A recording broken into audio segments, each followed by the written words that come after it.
اونچه که دستگاه‌های سیاسی غرب امروز ترویج می‌کنند همون جاهلیتی است که بعثت پیغمبر برای زدودن آن از محیط زندگی بشر به وجود آمد.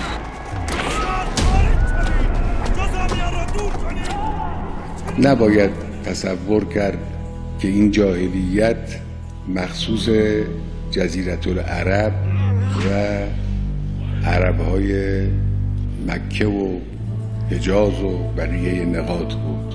نه، این جاهلیت عمومیت داشت. ایران اون روز هم غرق در جاهلیت بود. امپراتوری روم اون روز هم غرق در جاهلیت بود.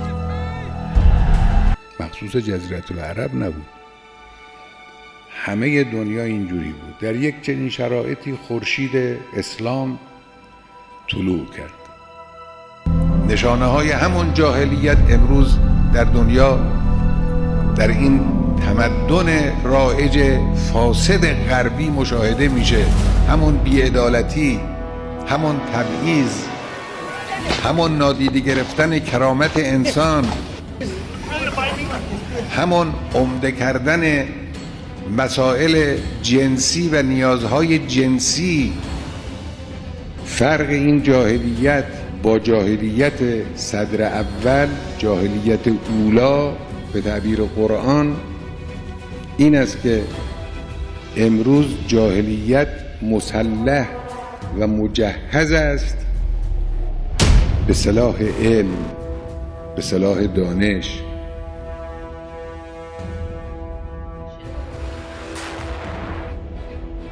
این سلاح ساخته شده و فراورده دانش است.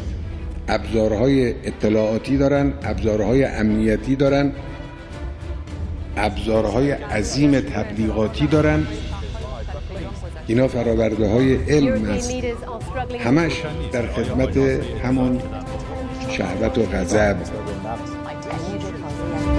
جمهوری اسلامی یک نظامی است که در مقابل نظام جاهلیت مدرن ایستادگی کرده است و مقاومت کرده است در طول این سالهای متمادی.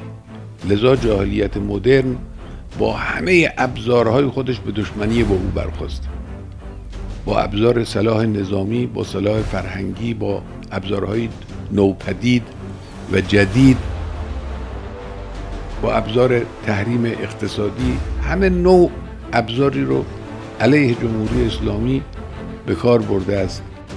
همه علیه جمهوری اسلامی قیام کردند و نتوانستند جمهوری اسلامی رو شکست بدن، نتوانستند وادار به عقب نشینی کنند، نتوانستند جمهوری اسلامی رو از حرفهای خودش برگردونن، نتوانستند.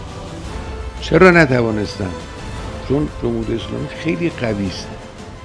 علت قوت چیست؟ قوت ایمانها و ایستادگی ها. اینه.